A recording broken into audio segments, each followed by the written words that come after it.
Olá, meus amigos, sejam todos muito bem-vindos ao canal Politizando. Eu sou o William Jacob e vamos falar aqui do Calil, que anunciou uma aliança aí com o Lula aqui em Minas Gerais, né, algo que já era esperado aí nos últimos dias. A movimentação foi realmente nesse sentido. Vamos avaliar aqui os impactos disso, se o Calil tende a ganhar ou a perder, o Lula também, o que vai acontecer aqui em Minas Gerais. Eu falo aqui porque eu sou de Uberlândia, aqui no Triângulo Mineiro, mas antes de falar sobre tudo isso, eu quero pedir a sua ajuda para que se inscreva no canal, ative as notificações. Se você assistir e gostar do vídeo, deixa o joinha para cima. Se não gostar, joinha para baixo, comenta aqui embaixo e compartilha, principalmente com quem é mineiro ou com quem esteja interessado com o que está acontecendo aqui, que é o segundo maior colégio eleitoral do Brasil. Pessoal, então é o seguinte, o Calil tinha anunciado há pouco tempo que teria chapa puro sangue, que é quando você coloca, né, nessa chapa majoritária candidatos do mesmo partido. Então estavam lá ele, Calil, pré-candidato ao governo, Agostinho Patrus, que saiu do PV ali no fechamento da janela partidária e foi para o PSD. O Agostinho, que é o presidente da Assembleia Legislativa, entraria como vice, e o Alexandre Silveira, que era suplente do Anastasia, e assumiu a vaga no turno Anastasia, que foi para o Tribunal de Contas da União. Então ele tentaria continuar no Senado e com isso a chapa estava até então fechada. E o Calil vinha numa pré-campanha muito boa, publicando vídeos curtos, diretos, uma fala simples, como é a característica dele, né, do jeito que o povo entende. Mas, né, muitas pessoas apontam que a liderança de Romeu Zema nas pesquisas, que poderia vencer até no primeiro turno, acabaram eventualmente forçando com que Calil buscasse essa aproximação com o Lula, e as pesquisas mostram que no cenário em que Calil recebe o apoio do Lula e Romeu Zema recebe o apoio de Felipe Dávila, que é o pré-candidato à presidência do Partido Novo, partido do Romeu Zema, o Calil nessa situação conseguia equilibrar e aparecer ali empatado com Romeu Zema. É claro que estamos a 5 meses das eleições e tudo pode mudar daqui até outubro, mas como muitos apontam, eu disse, isso pode ter influenciado Calil nessa aproximação com o Lula, que até pouco tempo o Calil mantinha alguma resistência. Disse várias vezes, por exemplo, que não adianta botar uma estrela no meu peito. Aí agora parece que ele mudou de ideia e a estrela do PT está sendo colocada no peito de Calil, mesmo ele não sendo filiado ao partido. Então foi anunciado no dia 19 de maio que sim, essa aliança foi oficializada aqui no estado e o PT vai indicar o vice do Calil. E o Agostinho Patrus, tudo indica, vai tentar a reeleição, ele que é deputado estadual, como eu disse, presidente da Assembleia. Os nomes favoritos para entrar como vice do Calil é André Quintão, deputado estadual, e Reginaldo Lopes, deputado federal, até então pré-candidato ao Senado pelo PT. E o PT insistia que queria ele para o Senado, mas o PSD e Calil não abriram mão de Alexandre Silveira, então o PT agora vai se contentar indicando o vice. E eu disse aqui há muito tempo que essa aliança, caso fosse concretizada como foi, ela poderia, como pode, atrair para o Calil uma parcela do eleitor que está com o Lula. Mas a grande questão é, e no segundo turno?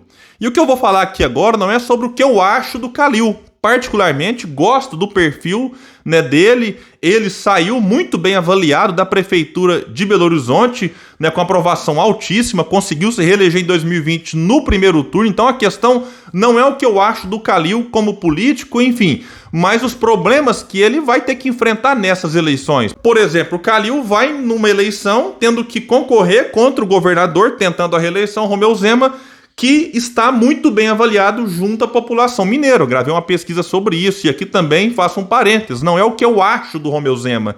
Ele está muito bem avaliado e tem uma taxa de aprovação altíssima. E quando um candidato que tenta a reeleição tem uma aprovação alta, ele tem uma chance muito grande de se reeleger. Mas, como eu disse, tem tempo para o Calil tentar reverter isso. E aí tem um problema, que a pesquisa foi feita pelo instituto chamado Paraná Pesquisas, instituto que fez o levantamento aqui em Minas, apontou que o Calil tem uma rejeição maior do que a de Romeu Zema, mesmo o Calil não sendo tão conhecido como é o atual governador.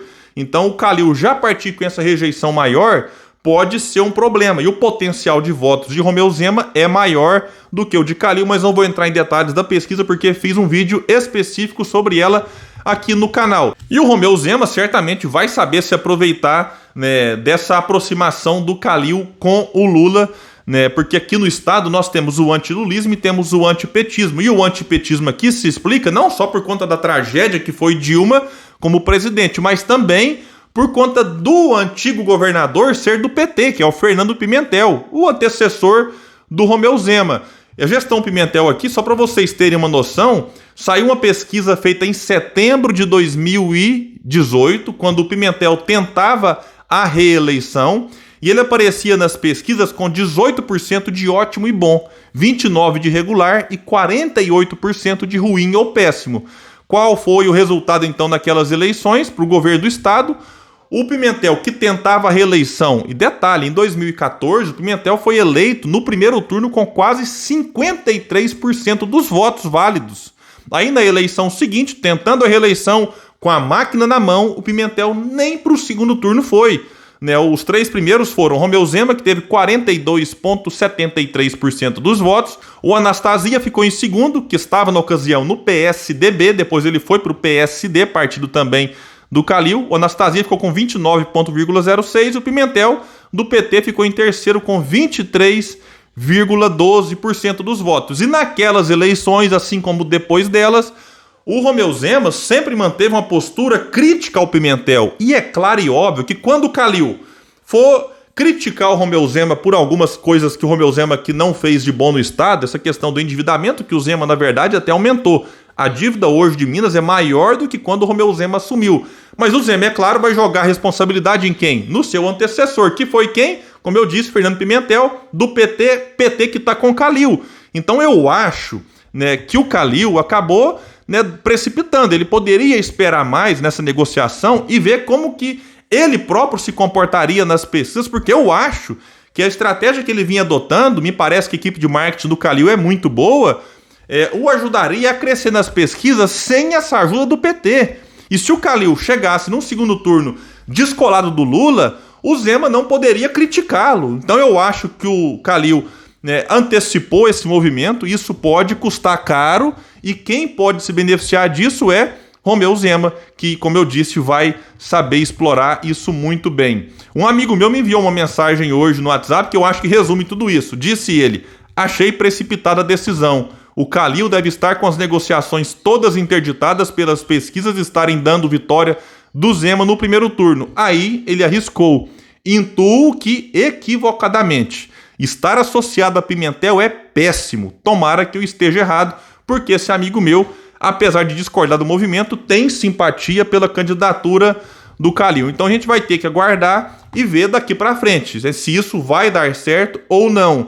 Se o Lula continuar aumentando a rejeição e caindo nas pesquisas como caiu aqui em Minas Gerais, pode ter sido aí um tiro no pé que o Calil deu. E o PDT de Ciro Gomes, que estava esperando ver onde que isso poderia dar, vai ter que buscar uma alternativa. Tem Miguel Correia como pré-candidato ao governo do estado de Minas Gerais, mas ainda não foi falado nada sobre vice, nem quem será o candidato do partido ao Senado. Mas eu acredito que o partido está trabalhando para garantir um palanque aqui no estado de Minas Gerais. E para quem eventualmente achar que palanque em estado define, ele é importante, e é claro que é.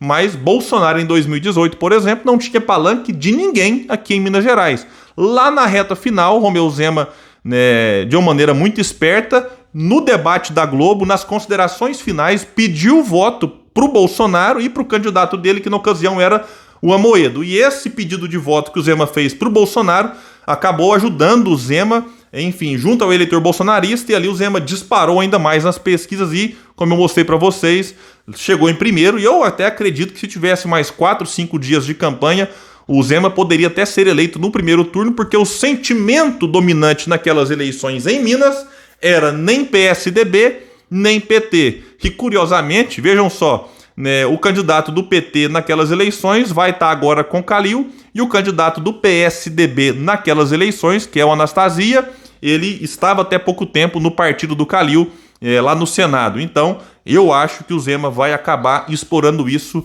a seu favor. Então vamos ver como que as próximas pesquisas em Minas vão mostrar e como que o eleitor vai reagir. Insisto, eu acho que isso pode ser muito bom para o Calil no primeiro turno, sim, para ele tirar um pouco de voto do Zema, que também seria dado ao Lula, e crescer e forçar esse segundo turno, mas chegando lá, eu acho que o Zema vai ter uma carta na manga para explorar esse eleitor antipetista e antilulista que aqui em Minas não é pequeno. Pessoal, então é isso, eu fico por aqui e se puder, compartilhe esse vídeo, vamos trazer mais pessoas aqui para o canal Politizando, porque aqui a gente luta por um Brasil melhor. Valeu, pessoal!